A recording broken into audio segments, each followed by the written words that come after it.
Have you ever wondered how, before the age of computers, the great Hollywood movie titles were created?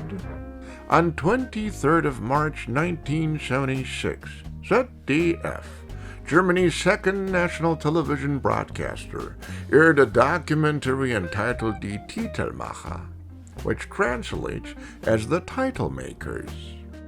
Directed by Joachim Kreck and shot on 16mm film, the film introduced four of the most prolific film title designers of the period. One of them was Richard Williams. The title sequences Williams created for Hollywood were far more than introductions to motion pictures. At their finest, they were works of art worthy of preservation in a museum, combining illustration, typography, animation, music, and movement into complete cinematic experiences. Today, when digital technology can produce almost anything instantly, the artistry behind the great film titles of the past is too easily overlooked. Yet these sequences remain a powerful source of inspiration for future generations of filmmakers, and a reminder that title making was and still can be an art form in its own right.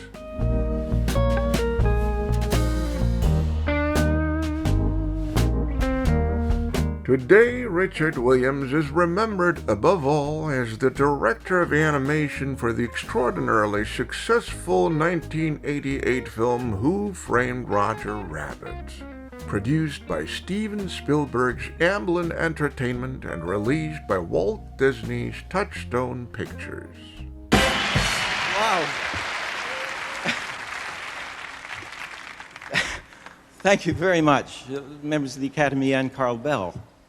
At the 1989 Academy Awards, Williams received two further Oscars: a Special Achievement Award for his direction of the animation, and a shared Academy Award for visual effects. His first Oscar had been awarded in 1973 for his animated adaptation of Charles Dickens's A Christmas Carol.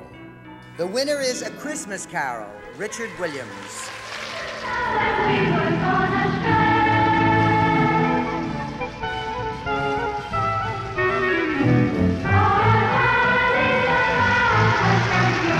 I'd like to thank the writer, Charles Dickens, the producer, Charles Jones, and one artist in particular, Richard Purdom, who sat up for 9 months drawing with me till midnight. Among animation professionals and students, Richard Williams is also celebrated for two monumental achievements: his highly influential book, The Animator's Survival Kit, widely regarded as one of the most comprehensive guides to the fundamental principles of animation ever written,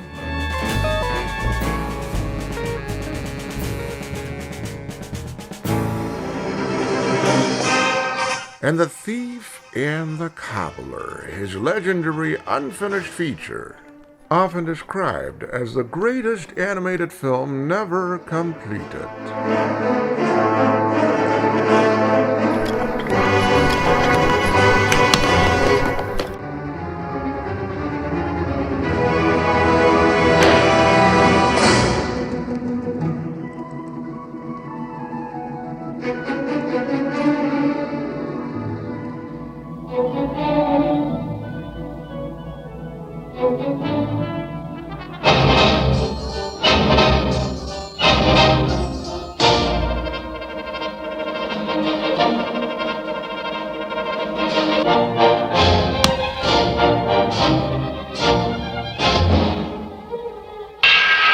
But from the second half of the 1960s and throughout the 1970s, Richard Williams and his animation studio at 13 Soho Square in London were known among British and Hollywood filmmakers as the place to commission some of the most unique and prestigious film titles they could ever imagine.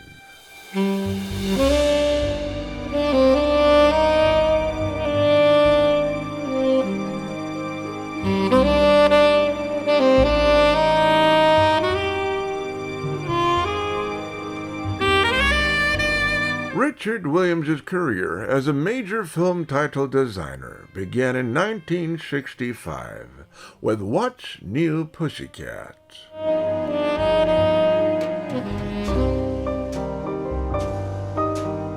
Directed by the acclaimed British filmmaker Clive Donner and produced by Charles K. Feldman. The picture brought together an extraordinary international cast. Yes, go on. The first woman I had a crush on was my school teacher, Miss Marks.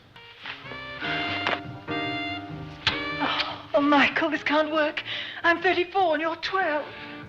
Don't be negative. Oh, Michael. Michael, what's to become of us? Peter O'Toole as Michael James, a notorious womanizer attempting to remain faithful to his fiancée, played by Romy Schneider. There's no reason why two people can't discuss the subject of marriage without turning it into a third world war. We've discussed the subject of marriage 1,000 times, and you know my view.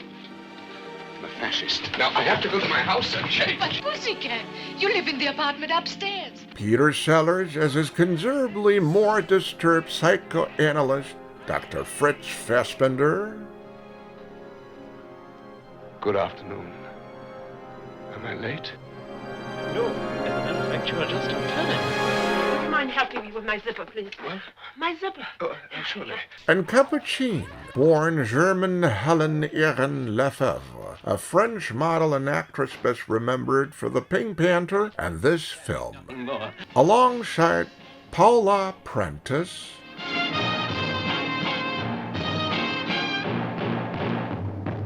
Victor, give me a hand with my armor, will you, please? Woody Allen, Back, you fool! Oh! I'm sorry. I hurt you. Yes, I am. I'm going. Quick. I have tickets Saturday night to a Lautrec exhibition. and Ursula Andress, among the many figures drawn into their increasingly chaotic romantic entanglements. Guess what I've got on? My hat. You're right. And what else? I don't know. Nothing. It was Woody Allen's first produced screenplay and his first appearance in a feature film.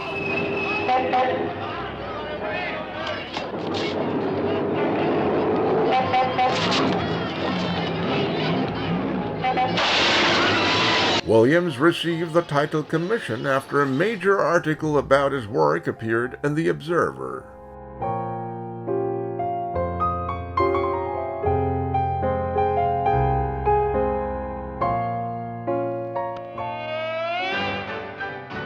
Working with a young photographer, Charles Jenkins, he developed a method of cutting through the drawings and illuminating them from behind, allowing controlled sprays of light to burst through the elegant Art Nouveau designs against a black background. Williams conceived the artwork as a succession of theatrical slides entering and withdrawing with the movement of a trombone. He even asked composer Burt Bacharach to provide a Dixieland-style trombone slide to accompany the movement, bringing image, typography, and music together as a single comic performance. The film became one of the biggest box office successes of 1965, while Bacharach and Hal David's title song, performed by Tom Jones, became an international hit. Its success established Richard Williams' name among filmmakers on both sides of the Atlantic and opened the door to nearly 2 decades of remarkable title commissions.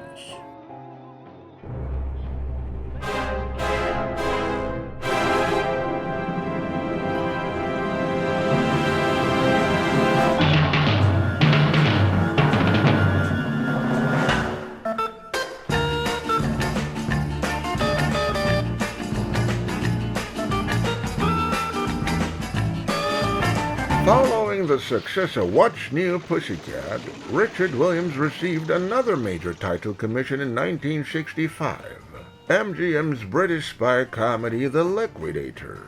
The film was directed by Jack Cardiff, the legendary cinematographer of A Matter of Life and Death, Black Narcissus, and The Red Shoes, who had won an Academy Award for cinematography of Black Narcissus and later received a Best Director nomination for Sons and Lovers.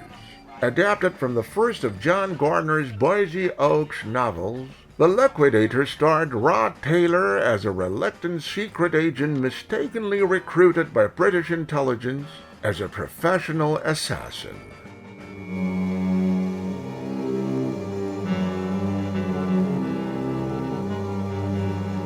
Trevor Howard as the officer responsible for recruiting him, and Jill St. John as the alluring secretary who draws him into a far more dangerous operation.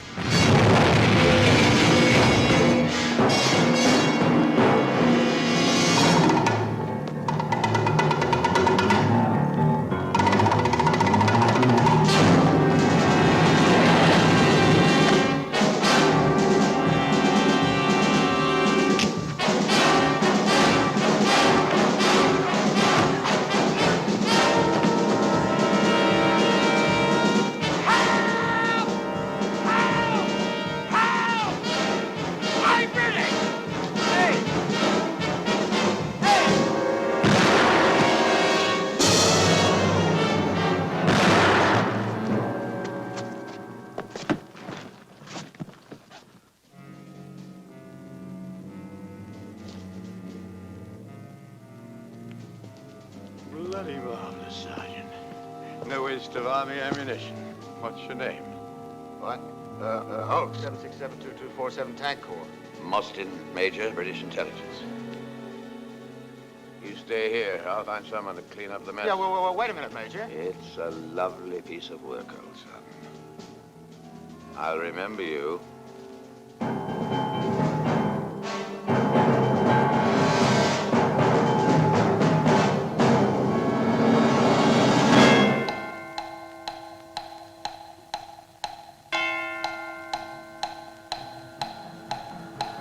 Boise welcomes the luxurious apartment, the sports car, and the romantic opportunities that accompany his new identity. But being terrified of violence, secretly hires a real killer to carry out his assignments. Williams' opening sequence takes that contradiction and turns it into an animated performance. A seemingly dangerous figure in a dark coat and hat repeatedly attempts to assume the pose of a sophisticated secret agent, only to stumble, lose control, and become trapped in the machinery of his own profession. Guns, women, danger, and espionage are reduced to bold graphic jokes, while the credits become physical objects within the action rather than words merely placed over it. Among the young artists working at Williams' studio was the remarkable illustrator Errol LeCain, who contributed to the titles and would soon become one of the studio's most distinctive collaborators. The sequence is driven by Lala Scherfen's title theme, sung by Shirley Bassey in an unmistakable echo of Goldfinger, but Williams' animation immediately reveals that this is not James Bond. Its hero possesses the appearance of a lethal secret agent without any of the necessary competence. Although MGM intended The Liquidator to launch a series, legal delays disrupted its release, and the film earned disappointing returns. No sequel followed, but its titles marked an important development in Richard Williams' work, moving from the elegant graphic choreography of What's New, Pussycat towards character-based animation, which playfully reinterprets the reluctant assassin already introduced in the film's opening sequence.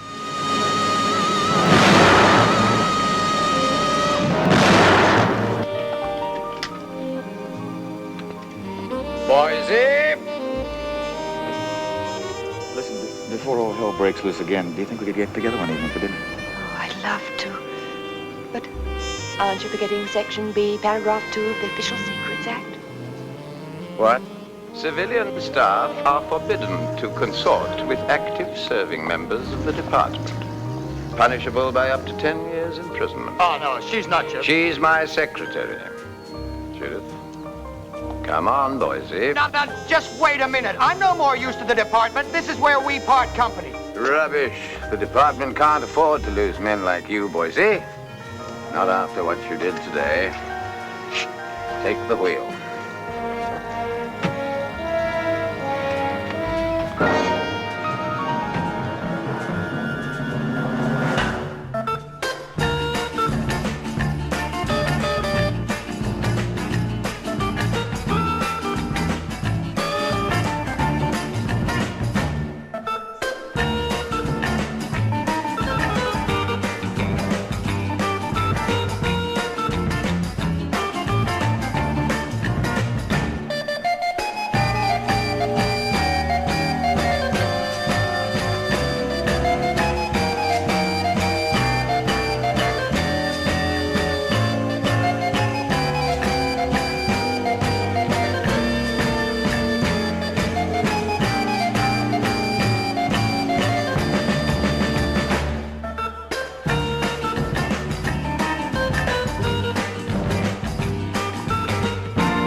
In 1966, Richard Williams created the titles for A Funny Thing Happened on the Way to the Forum.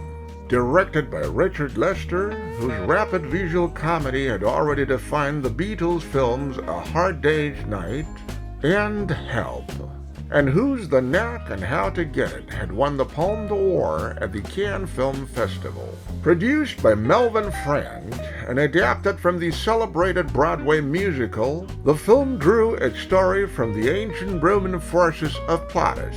Zero Mostel stars as Sidellus, a devious Roman slave who attempts to win his freedom by uniting his young master, played by Michael Crawford, with a beautiful courtesan promised to the fearsome Captain Miles Gloriosus. Our principal characters live on this street, in a less fashionable suburb of Rome, in these three houses.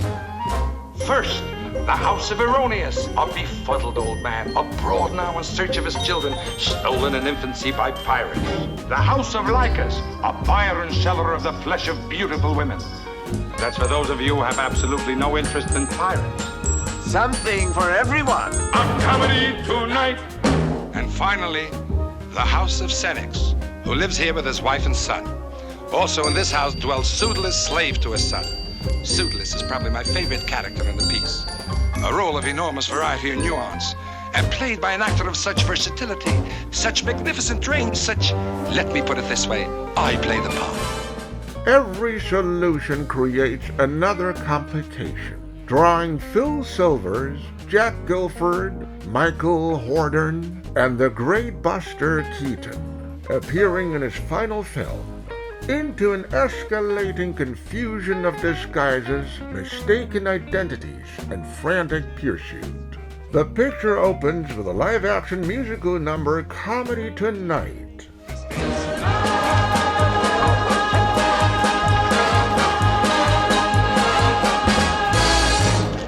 Up D, high! But Richard Williams's most memorable title work arrives after the story has ended. His animated closing credits return ancient Rome to a world of loose drawings, ruined fruit, comic decay, and persistent houseflies. The flies were not merely an invention. They had plagued the production in Spain after the fruit and vegetables decorating the sets were left to rot in the heat. Williams transformed that unpleasant reality into the central visual joke of the sequence. The flies crawl across the lettering, swarm around the names, and disturb the dignity of the Roman imagery, turning the credits themselves into one final scene of physical comedy. Among the artists working on the sequence was again Errol Kane, whose extraordinary decorative imagination was becoming an increasingly important element within Richard Williams' studio. The film proved a commercial success, earned a Golden Globe nomination for Best Motion Picture Musical or Comedy, and won an Academy Award for Ken Thorne's adaptation of Stephen Sondheim's music.